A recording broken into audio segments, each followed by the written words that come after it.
आजाद अधिकार सेना ने आज 9 अक्टूबर 2025 बृहस्पतिवार को मंडल अध्यक्ष मास्टर अजीत ठेकेदार के नेतृत्व में जिला मुख्यालय पर एकत्र होकर उत्तर प्रदेश में पूरी तरह चरमरा गई कानून व्यवस्था के मद्देनजर प्रदेश में राष्ट्रपति शासन लगाए जाने के संबंध में भारत के राष्ट्रपति के नाम प्रत्यावेदन सौंपा। प्रत्यावेदन में कहा गया कि भूमाफियाओं, राजनेताओं और कुछ अधिकारियों की सांठगांठ से आम नागरिकों की हत्याएं, पुलिस अभिरक्षा में मृत्यु, महिला उत्पीड़न, बलात्कार और सरकारी निजी भूमि पर अवैध कब्जे बढ़े हैं, जिससे संवैधानिक तंत्र विफल हो चुका है। इनमें बरेली में मुस्लिम समुदाय पर 26 सितंबर 2025 को शांतिपूर्ण प्रदर्शन के बाद पुलिस दमन, मस्जिदों पर छापेमारी और बुलडोजर कार्यवाही से भय का माहौल, कानपुर में भूमाफिया अखिलेश दुबे द्वारा सरकारी भूमि पर कब्जा, फर्जी केस और रंगदारी, वरिष्ठ आईपीएस श्री अमिताभ यश पर उनके संरक्षण के आरोप और फतेहपुर में छात्रों के दमन की घटनाएं शामिल हैं। इसी प्रकार नोएडा में किसानों पर अत्याचार, गोरखपुर, बहराइच आदि में आम नागरिकों की हत्याओं की बढ़ती घटनाएं व उनमें दोषियों पर कार्यवाही का स्पष्ट अभाव भी साफ दिख रहा है।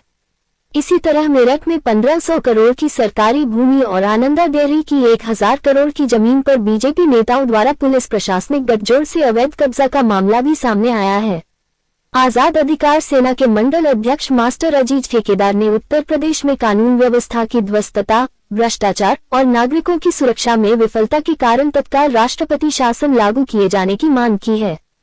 साथ ही बरेली, कानपुर, मेरठ के मामलों की सीबीआई जांच के अलावा फर्जी मुकदमों और बुलडोजर कार्यवाही पर रोक लगाए जाने की मांग भी की है।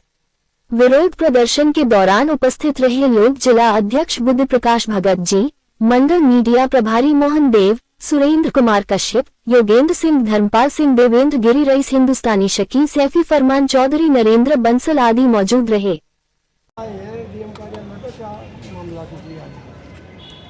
ये हम भूमाफियाओं के खिलाफ आवाज़ अपनी लेके आए हैं कि जो सरकारी ज़मीनें हैं और उनसे छुड़ाया जाए, और ये जो अत्याचार हो रहा है नाबालिगों के, महिलाओं के साथ में दुराचार हो रहे हैं, रोज मर्डर हो रहे हैं, जिससे ये प्रशासन जो है रोकथाम करे।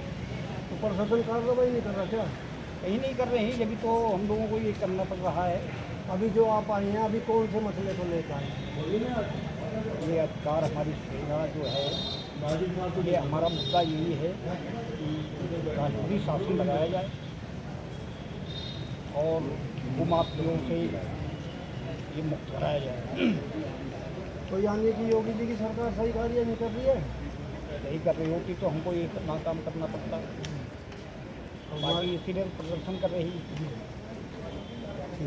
हमारे साथ जुड़ चुके हैं आज़ाद अधिकार सेना के मंडल अध्यक्ष मास्टर अब्दुल अजीज जी। मास्टर जी, क्या कारण है आप जो आज आए हैं यहाँ पे? कारण यही है भैया, हम तो पब्लिक की समस्या को लेकर यहाँ तक पहुँचाने का काम करते हैं, और जब पब्लिक पर जाती या कहीं भी जुर्म होता है वहीं पे आज़ाद अधिकार सेना के सैनिक और अधिकारी खड़े हो जाते हैं। उनकी मांग को लेकर डीएम साहब को राष्ट्रपति जी के नाम ज्ञापन सौंपते हैं। आज का जो मेन मुद्दा क्या है? मेन मुद्दा तो यही है, जो मतलब मर्डर हो रहे हैं शहर के अंदर, कानून व्यवस्था बिल्कुल ख़राब हो चुकी है पूरे उत्तर प्रदेश में। इसे ख़त्म करके राष्ट्रपति शासन लगाना चाहिए। असली मांग हमारी यही है कि कानून व्यवस्था बिल्कुल ध्वस्त हो चुकी है, कोई काम नहीं कर रहे, सब ठगी कर रहे हैं, और पीड़ित थाने में जाता है उसे धक्के पर धक्के मिलते हैं, परेशान कर देते हैं। महिला हो या कोई भी हो, कोई भी सुनवाई करती तो उन्हें ऐसा लगता है जैसे कोई भिखारी आ गया हो थाने के अंदर और उसे भीख देने से मना कर दिया जाए। मतलब उन्हें उनकी कोई जिम्मेदारी उठाने को तैयार नहीं है। एक अभी कई ऐसे मसले हैं, मैं आपको बताऊंगा तो बहुत लंबी कहानी हो जाएगी, इसलिए मैं शॉर्टकट में सुनाता हूँ कि थाने के अंदर किसी भी पब्लिक की कोई सुनवाई नहीं होती। अगर जो पैसा दे दो तो तुरंत सुनवाई हो जाती है, बगैर पैसे के थाने पुलिस में कोई सुनवाई नहीं है। अधिकारी सोचते हैं कि मतलब हम फ्री में किसी का काम क्यों करें, मतलब समझ में नहीं आ रहा है ना। सरकार गवर्नमेंट तनख्वाह देती है या पब्लिक के चंदे से रिश्वतखोरी करके चंदा लेना चाहते हैं जब काम करेंगे।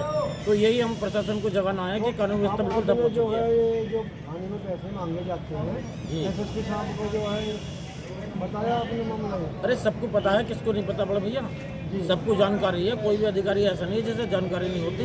एक अभी एक छोटा सा मुद्दा बता रहा हूँ, एक लोहियानगर थाने में एक चोरी हुई है अभी एक गरीब के, लगभग जो 5-6 दिन हो गए कोई सुनवाई नहीं हो रही। 5-6 दिन से रोज उसे भगा रहे। अभी किसी गरीब के, अमीर के, अंबानी अडानी के किसी के चोरी हो जाती, 24 घंटे में केस खुल जाता। अभी तक भी 6 दिन हो गए, महिला बेचारी इतनी परेशान है, वो कह रही थी कम से कम नाम तो बता दो किसने मेरी चोरी करी। उसका मोबाइल भी, जेवर भी, पैसे भी सब लूट के चले गए, कोई कार्रवाई नहीं हो रही। बताओ किससे क्या मैम? कप्तान साहब से मिली है वो लेडी? अरे भैया जी थाने में मिल ली, अब कप्तान साहब से क्या हमसे मिल ली? जब हमने मिल ली, हमने थाने में सूचना दे दी, बस आश्वासन मिल रहा वहाँ से कि जी खोल देंगे, केस खोल देंगे, यही मसला है। बहुत